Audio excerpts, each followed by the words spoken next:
Coucou tout le monde, c'est Aimé, bienvenue sur la ruche. Aujourd'hui, vidéo sur le détachement de masse. Beaucoup de gens me l'ont demandé et j'ai fait une originalité. Je vous avais dit que je ne le ferais pas et il se trouve que c'est celui que je fais en troisième. Pourquoi? Parce que je me suis dit qu'au lieu de faire une liste de mon cru que je n'aurais pas testé, parce que objectivement c'est un détachement que je n'aime pas trop, même si je le pense objectivement assez fort d'ailleurs, la liste que je vais vous présenter ici, c'est une liste de la Ligue 1 qui n'est donc pas jouée par moi, qui va être jouée par le joueur FNP Zartek et qui est un joueur qui est engagé en équipe de France, en tout cas dans la construction du collectif équipe de France, sur les tyrannides, tout comme moi, et qui développe ce style de jeu, qui a pas mal testé contre des match-up face à des équipes étrangères, ce style de jeu-là, et je sais qu'il traîne ça depuis un petit moment, donc je me suis dit qu'au lieu de faire une liste un petit peu de mon cru, dont je n'aurais pas réellement de l'expérience à vous partager, j'ai préféré m'inspirer de quelqu'un qui a un niveau tout à fait correct et qui du coup a testé pleinement ce style de jeu-là, et qui du coup avait proposé une liste pour la Ligue 1 qui est basée sur ce détachement-là. Donc je vais prendre sa liste pour m'en inspirer, pour vous faire, enfin pour m'en inspirer, pour vous expliquer ce détachement, parce que je vais la reprendre stricto sensu.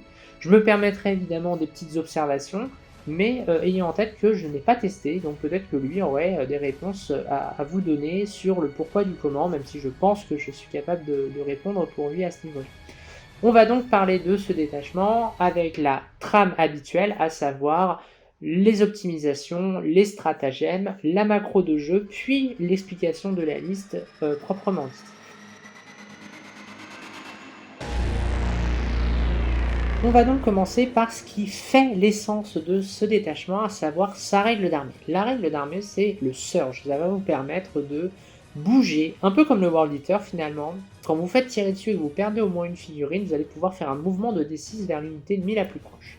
Ça permet quoi? En fait, ça permet de vous rapprocher, de jouer sur vos prises d'objectifs en rajoutant de l'OC à certains endroits, en prévoyant un petit peu vos moves, en exploitant des erreurs adverses. Votre adversaire vient s'approcher avec une unité de tir pour mettre par exemple, je sais pas moi, des tirs je sais pas moi, de pistolet lance-flamme ou n'importe quoi, il se rapproche, ou alors tout simplement pour venir contester votre primaire, il vient se mettre avec une unité, je sais pas, des aigles chasseurs par exemple, qui viendrait se mettre sur l'objectif pour faire une action par exemple sur son tour.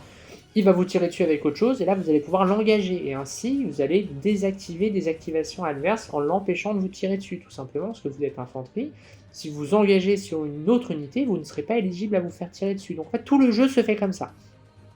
C'est un gros avantage dans certains matchs, notamment les armées de tir. Ça l'est beaucoup moins face aux armées de corps à corps, parce que là vous allez voir, il faut se rapprocher. Soit vous n'êtes pas obligé de le faire, vous pouvez dire non je le fais pas, mais si vous le faites, vous devez vous rapprocher au plus proche possible. Donc c'est quand même une certaine forme de difficulté, parce que sur les armées qui close, bien souvent vous n'avez pas envie de vous rapprocher d'elles, ou au pire vous n'avez pas du tout envie d'aller au corps à corps avec elles, même si vous êtes pendant le tour adverse, vous n'avez pas de bonus pour avoir chargé, donc vous allez bien souvent prendre assez cher au corps à corps face à des spécialistes de corps à corps. Donc cette règle est plutôt intéressante. Elle va clairement dans le style de jeu, à savoir pressuriser son adversaire en lui mettant la pression, en envoyant toujours plus de merde sur lui, pour l'empêcher de développer un style de jeu en s'éparpillant sur la table, en réalisant ses objectifs, etc.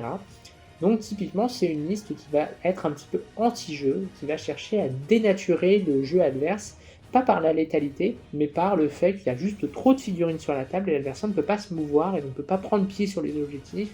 Et s'il y arrive, vous pouvez toujours lui reprendre les objectifs pour qu'il ne marque pas le primaire. Toute la stratégie se base là-dessus, et donc la règle d'armée est assez en adéquation avec ce style de jeu. Les améliorations, il y en a 4 comme dans tous les détachements. Ces améliorations sont globalement assez faibles et ne concourent pas à un accroissement de la capacité à l'armée à faire ce qu'elle est faite pour faire.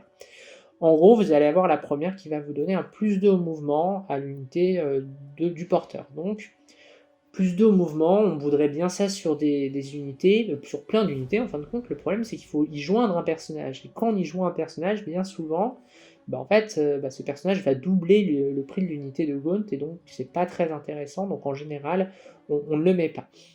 La seule utilisation que je vois, moi, c'est avec un Neurotyran qui du coup bougerait de 8, avec des Neurogones qui bougeraient de 8, pourquoi pas.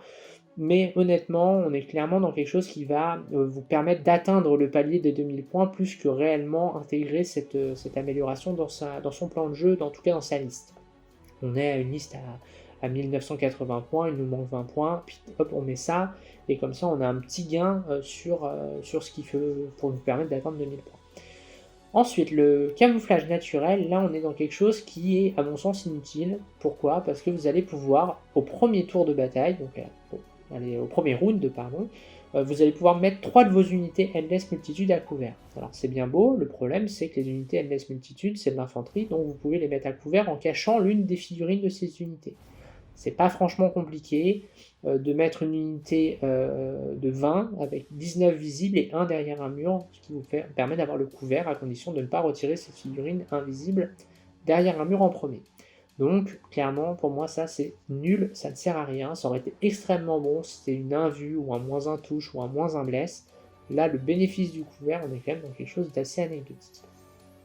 Ensuite, le Piercing Talon, on est dans une amélioration de la PA de 1 sur chaque 6 à la blessure. Alors pareil, là franchement, je trouve que c'est un peu...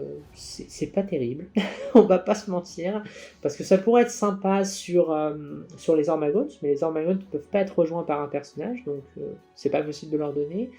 Ça pourrait marcher sur des Genestealers ou des guerriers, notamment les guerriers qui full reroll les blesses, pourquoi pas.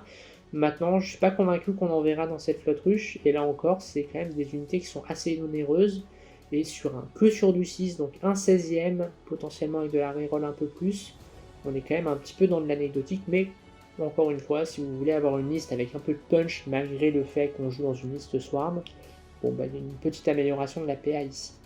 Dernière amélioration, la déferlante d'adrénaline qui va vous permettre d'avoir une conso et un engagement et une consolidation de plus 3 pas. Donc vous allez pouvoir bouger de 6 pas en plus sur votre mouvement d'engagement et de consolidation au corps à corps.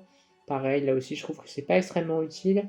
Ça va avoir marché en général une fois parce que vous allez faire votre tricks, vous allez bouger vous allez bouger à mort, vous allez bouger 12 sur votre conso et votre engagement.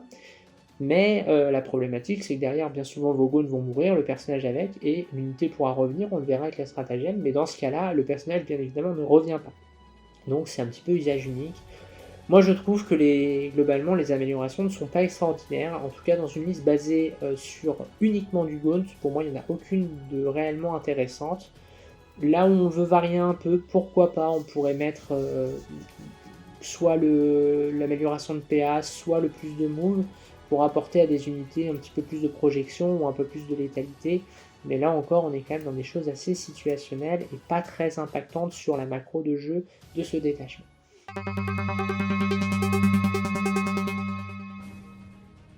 On va maintenant aborder les 6 stratagèmes de ce détachement. Le premier d'entre eux, c'est le Synaptic Grounding qui va vous permettre de relancer le jet de surge que vous allez faire quand on va vous tirer dessus, et non pas de vous rapprocher de l'unité ennemie la plus proche, mais de vous rapprocher de l'objectif le plus proche. Ça peut être intéressant, mais le problématique qui va se poser, c'est que le second stratagème que l'on va voir va rentrer en concurrence avec tous les autres parce qu'il coûte 2 PC et qu'il est extrêmement structurant dans la manière de jouer.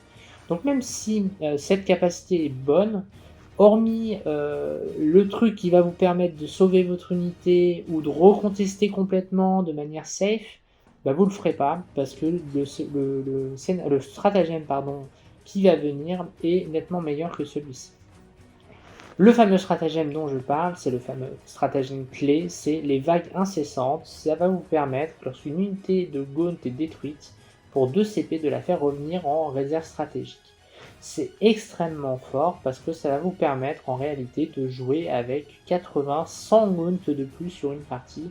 Et c'est quelque chose qui est extrêmement compliqué pour certaines armées à gérer. Parce que sortir des gaunts, c'est pas très dur. En revanche, se dire qu'il faut sortir au moins 40 gaunts par tour pour pouvoir réduire la létalité de cette armée, ou en tout cas la manière de jouer de cette armée, c'est quand même très compliqué pour pas mal d'armées dans la méta aujourd'hui. Et donc en ça, ce stratagème est extrêmement structurant parce qu'il va vous permettre de faire revenir votre armée en permanence, et ainsi votre adversaire va être noyé de vagues de gaunt. Et il faut bien imaginer que dans cette flotte ruche là, votre but c'est pas de tuer l'adversaire, c'est surtout de l'empêcher de scorer. À partir du moment où vous le tuez, vous êtes sur les objectifs, vous l'empêchez de scorer, vous l'empêchez de se répandre sur la table, tout le delta de primaire que vous impliquez à votre adversaire, sachant qu'en plus Dans cette Flotte-Ruche, on a quand même la faculté d'avoir du secondaire relativement simple à base de Reaper, de Biovore. Donc toute la létalité est déportée sur la capacité à nuire au gameplay adverse, et dans ce jeu-là, cette Flotte-Ruche le fait très bien aidé par ce stratagème. Les 3 autres stratagèmes que l'on va voir sont battle tactiques, donc eux encore ils rentrent en concurrence pleinement avec le stratagème de repop.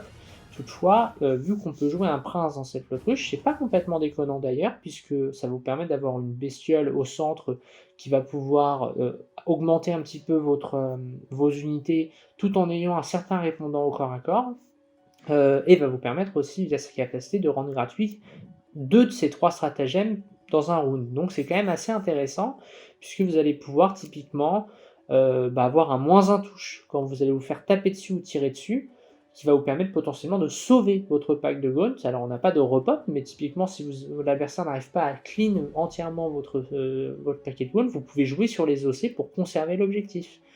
Pareil au tir, si votre adversaire est une armée de tir et qu'il n'arrive pas à tuer intégralement une unité, et que la réalité derrière c'est que vous avez retiré les figurines qui sont visibles des autres unités, puis après rebouger pour remettre des pieds sur les objectifs, ça peut aussi être de la micro-gestion de cette manière-là.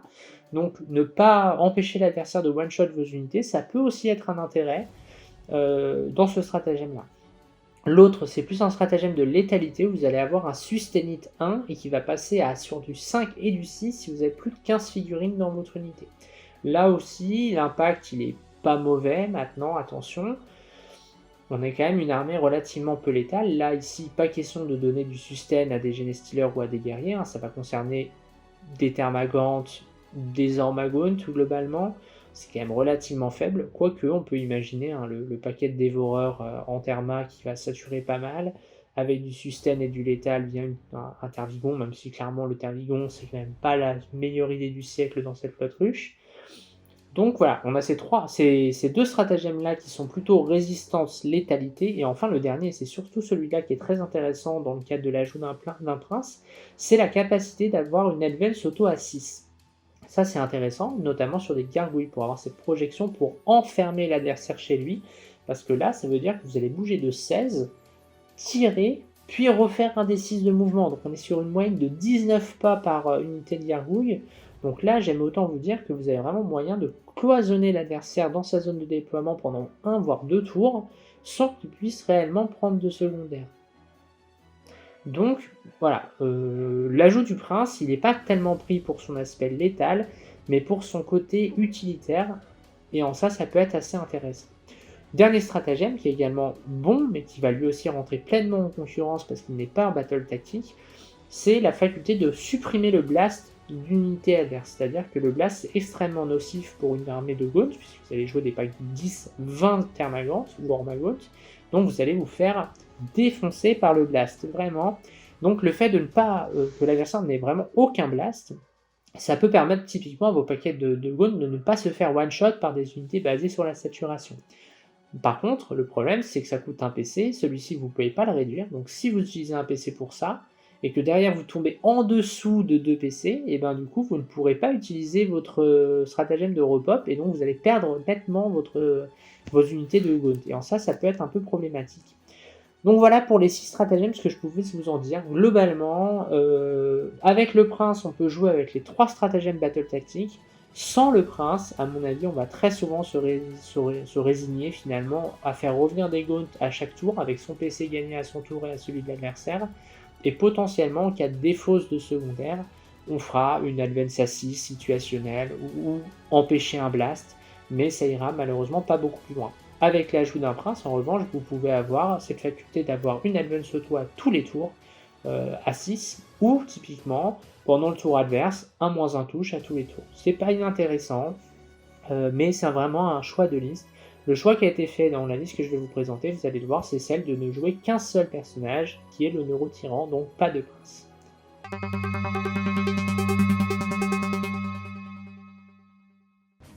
Maintenant qu'on a vu ce qui faisait le sel, la saveur de ce détachement, on va maintenant parler de la liste qui est proposée par Zartec. Donc c'est la liste qui sera proposée à la Ligue 1, donc c'est un tournoi qui a lieu à Villemomble en région parisienne le 12 janvier. Moi je joue avec les semi-professionnels, donc c'est une liste qui sera parmi mes adversaires. C'est une liste qui est intéressante, je l'ai trouvée intéressante parce que c'est une liste qui a un petit peu de létalité et qui est quand même basée essentiellement sur de la masse, donc tout ce qu'on a pu dire avant. Au niveau de cette liste-là, elle est, je trouve, assez bien construite et on voit très bien ce qu'il veut faire. Donc là-dessus, pas de problème. Ça, je pense que je cerne très bien la liste et je vois très bien ce qu'il veut en faire. D'ailleurs, c'est la liste qui, de mémoire, il la traîne depuis un petit moment. En tout cas, moi, je l'ai pas affronté, mais je l'ai vu jouer dans des matchs en training internationaux dans le cadre du training de l'équipe de France 2024. Et il jouait une liste similaire à celle-ci, donc je vois comment ça fonctionne et pour avoir un peu étudié ce détachement, je vois un peu ce qu'il veut en faire et où il veut mener sa barque. En fait. Son premier choix, c'est celui d'un neurotyran, ça me paraît tout à fait cohérent. Alors lui, il décide de faire le choix que d'un personnage, à savoir le neurotyran, qui va juste apporter l'ombre dans le warp amélioré, et puis il faut un personnage, donc tant qu'à faire, autant avoir un personnage qui va tenir un petit peu sa backline, qui est quand même pas dégueu en termes de tir, et qui surtout va développer l'ombre dans le warp amélioré, et là, clairement, on veut vraiment baser la stratégie là-dessus. Pourquoi ? Parce que tout le but de cette armée, c'est de deny le primaire adverse. Toujours. C'est toujours le but unique de cette liste, de deny le primaire adverse. Comment ça marche ? Il y a tout simplement deux solutions. La première, vous empêchez l'adversaire d'aller sur les objectifs. Comment ? Tout simplement en le bloquant chez lui avec des cordons de wound où l'adversaire ne peut pas prendre pied sur les objectifs, parce qu'il ne peut pas traverser vos cordons. Première option. Deuxième option, votre adversaire se pose sur les objets et vous faites en sorte d'envoyer plus de C que lui sur cet objectif. Ainsi, il ne marquera pas ses primaires. Inversement, et c'est là où vous allez passer sur un match favorable, c'est quand vous arrivez vous-même à conserver vos primaires. Pourquoi ? Parce que si votre adversaire n'arrive pas à sortir vos différentes gargouilles, vos ormagons, vous allez rester sur les objectifs, et dans ce cas-là, vous allez marquer peut-être 10, 15 de primaires quand votre adversaire ne va marquer que 5. Et ainsi, le delta va se faire. Ça, c'est la règle de trade où on veut envoyer des ressources pour deny ceux de l'adversaire. Ce sera toujours un deny, que vous soyez dans une optique de j'envoie des gargouilles pour empêcher l'adversaire de venir sur les objets, ou je mets des gargouilles pour l'empêcher de scorer, même si lui reste sur les objets, on reste dans une logique de trade. C'est pas un trade de DPS, mais c'est un trade de ressources de la même manière. En revanche, le neurotyran permet quoi ? En tout cas, l'ombre dans le warp qui est rendue améliorée par la règle du neurotyran. Pour rappel, le neurotyran impose un -1 au test de Battle Shock. Et bien tout simplement, sur le tour adverse, quand votre adversaire va prendre pied sur les objectifs, vous balancez l'ombre dans le warp, et là, si jamais votre adversaire a des unités sur les objectifs et que ceux-ci ratent leur Battle Shock, à ce moment-là, c'est parfait en fait, parce que limite, votre adversaire, vous savez que vous allez pouvoir recontester ses points avec très peu de ressources, par exemple, des neurolithors, ce genre de choses, une exocrine, tout simplement, tout va être à base de trade, de conserver ses ressources le plus longtemps possible, en empêchant celle de l'adversaire de venir faire ce qu'elles veulent faire, à savoir vous casser la figure ou prendre les objectifs. Toute la stratégie est basée là-dessus, donc forcément un neurotyran qui améliore l'ombre dans le warp tyrannie, qui désactive l'OC des figurines adverses, c'est un très bon choix, et moi de toute façon je l'aime beaucoup cette figurine, je la joue dans toutes mes listes. Ensuite, on est dans quelque chose d'assez simple, on est dans 60 gargouilles composées en 2 fois 20 gargouilles et 2 fois 10 gargouilles. Comment ça fonctionne ?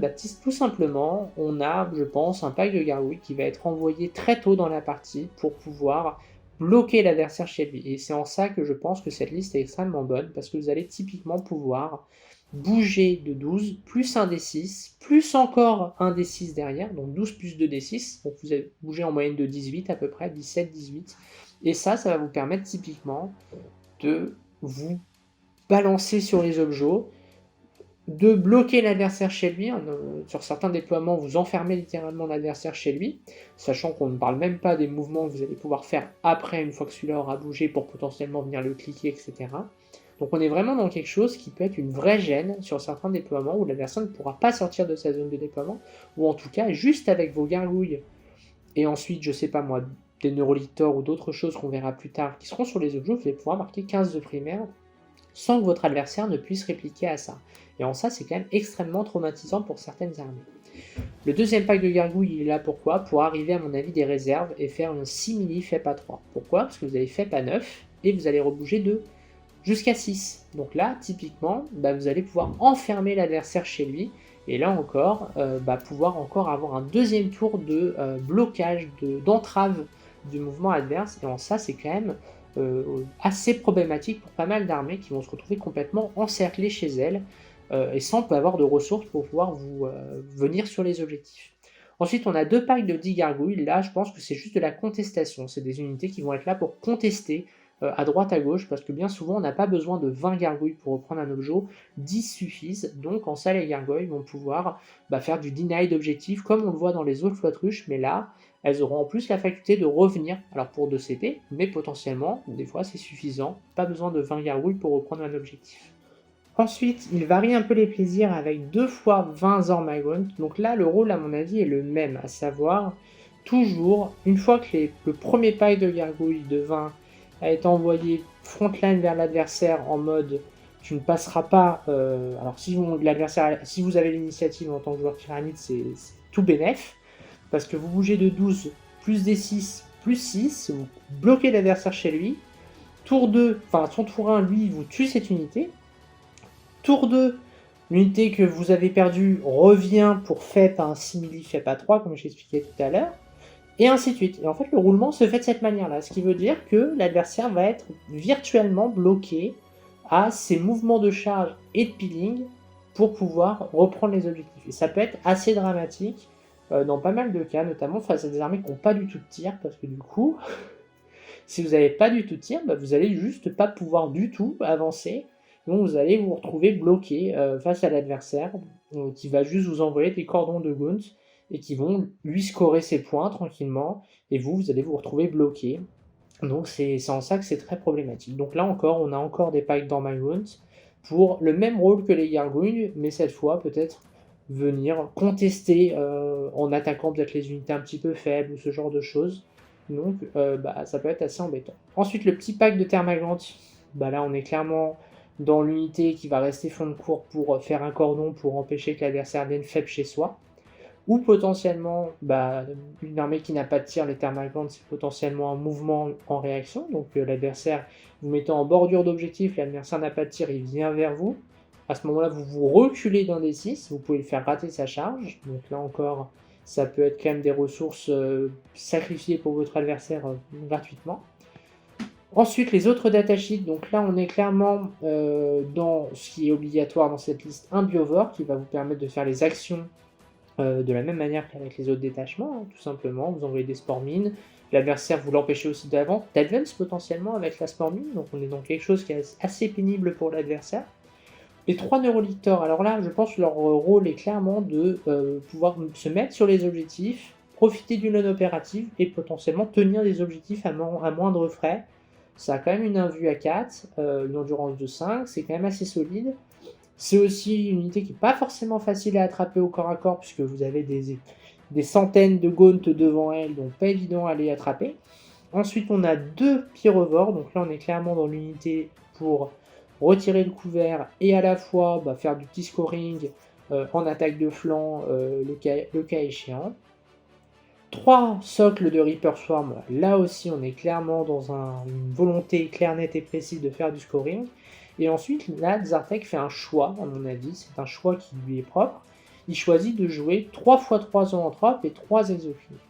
Alors, pourquoi il joue ça? C'est clairement de la létalité. Là, on est clairement dans des options létales. Pourquoi? Parce que les deux vont bien ensemble, à la fois le retrait du couvert via le pyrovore, les exocrines qui donnent une reroll D1 aux zoanthropes. Donc à mon avis, on est vraiment en tandem entre un pack de zoanthropes et une exo qui vont tirer sur quelque chose.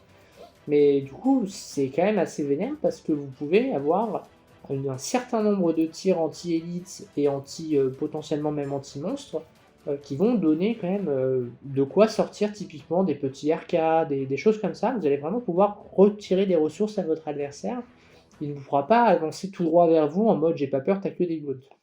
Donc c'est un vrai choix qui a été fait de sa part, de conserver une forme de létalité, parce que l'exocrine a 135 points, même si elle n'a pas le sustain ou le létal du détachement invasion. Ça fait jamais plaisir de se prendre un D6 plus 3 tiers blast dans la tronche en touchant un de plus d'une exo. Voilà. Par contre, le risque de ça, c'est que vu qu'il n'a que des petites crottes et des monstres, toute la létalité va partir sur les exocrines, et là clairement une exocrine qui n'a pas de field open, qui n'a pas d'invue en Nexus par exemple, c'est quand même une exocrine qui va prendre très cher très vite. Mais et du coup qui va rentabiliser les tirs anti-char de son adversaire. Maintenant, faut bien avoir en tête que les exocrines, pour les attraper au corps à corps, il va falloir passer sur les paquets d'Ormagaunt qu'il va y avoir devant, et de gargouilles, donc ça va être des unités qui vont être très difficiles à cliquer. Au niveau de cette liste, donc je vous l'ai présenté, donc il y a un choix qui a été fait, il ne joue pas de prince, donc je vous ai parlé au moment des stratagèmes que le prince apportait quand même de la flexibilité au niveau de cela. Là, il a fait le choix de ne pas l'avoir, je pense, parce qu'il considère qu'il n'a pas besoin du plus. Enfin, c'est toujours bien l'auto-advance à 6, mais je pense qu'il considère qu'il n'en a pas besoin pour développer son style de jeu. Au niveau de ses matrices, je pense qu'il a une grosse plus-value à commencer. Donc c'est quand même quelque chose qui est assez chiant, parce que je pense que si vous commencez avec cette armée-là, il y a beaucoup d'armées dont les estimés vont être très amenées vers le bas. Pourquoi? Parce que je pense qu'il y a vraiment beaucoup d'armées qui vivent vraiment très mal le fait de pouvoir être entièrement cloisonné pendant 3-4 tours de la partie, quasiment dans leur zone de déploiement. Ça peut être assez dramatique pour pas mal d'armées. A l'inverse, vous avez d'autres armées qui vont s'en foutre complètement. Notamment, je pense à tout ce qui vole, parce que vous allez pouvoir passer au-dessus des figurines adverses. Donc là encore, vous avez des facultés pour vous faire, entre guillemets, un petit peu contrer. Voilà. Aussi, ce qui va être assez compliqué à appréhender pour ces listes-là, ça va être toute la notion de alors les faibles, vous avez largement de quoi coordonner, il n'y a pas de problème, mais tout ce qui va être des Overwatch un petit peu létaux, ça va être très dur parce que typiquement, je pense à des listes comme des agresseurs lance-flammes par exemple, ou même un Redeemer qui peut faire tout à fait le travail pour cramer des Gaunts.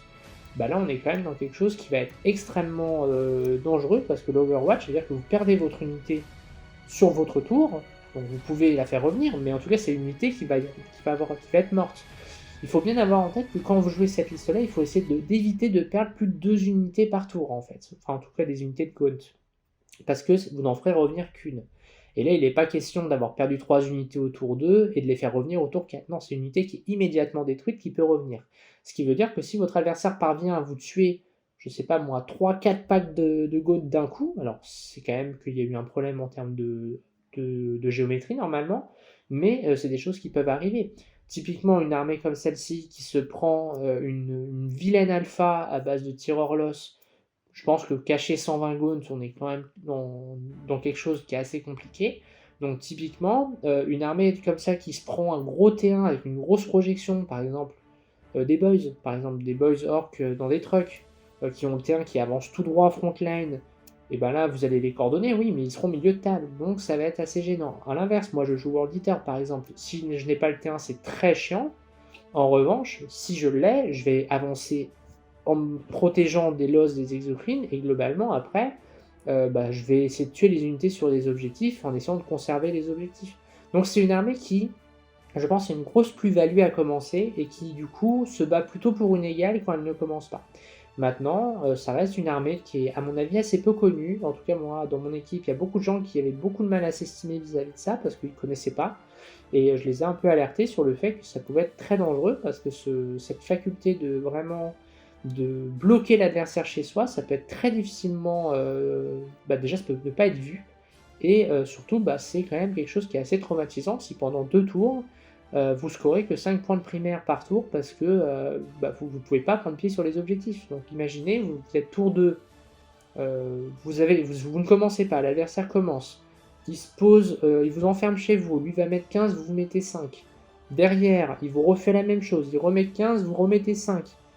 On est tour 3, il a fait 30, vous avez fait 10, vous avez l'intérêt de reprendre rapidement le contrôle de la table pour pouvoir contrebalancer ça. Sinon, il y a déjà un delta qui s'installe. Sachant qu'on joue Tyrannide, donc on a des facultés de secondaire très accrues. Donc là encore, c'est vraiment une armée qui joue très bien le scénario, en empêchant l'adversaire de jouer à base de géométrie, mais par contre, il va pouvoir s'écrouler très vite si effectivement l'adversaire a des facultés pour détruire des unités. On pense notamment à tout ce qui va être tireur loss de la garde. Je sais pas, quelqu'un qui jouerait par exemple, aurait la bonne idée de jouer du mortier ou des choses comme ça. Des oblitérators sont par exemple des unités extrêmement pénibles pour ces listes-là. L'oblitérator, ils sont sur table, ils vont vous tuer entre 1 à 2 unités par tour, de manière à peu près safe. Donc là, ça va vraiment être tout ce qui est tir horloge va faire très mal à cette liste. Tout ce qui est liste également extrêmement agressives, si elles ont le terrain, vont vous mettre la pression chez vous et vous allez avoir du mal à détruire. Parce qu'on est quand même dans une liste tyrannide qui n'a pas les outils de létalité des autres flottes ruches et qui n'a aussi pas du tout les outils de résistance. On n'en a pas parlé, mais là vous avez Peanuts sans résistance. C'est vraiment, vous avez 20 PV d'endurance 3, de sauvegarde à 5 ou à 6, quoi. Donc c'est vraiment le truc qui va mourir très vite. Le moindre lance-flamme vous fait mal, le moindre bolter vous fait mal, tout vous fait très mal. Donc, faut faire attention à ça, mais l'armée a vraiment cette faculté de bloquer l'adversaire chez lui et de l'empêcher de scorer, et lui de scorer son secondaire très facilement. Donc ça peut marcher quand même assez bien.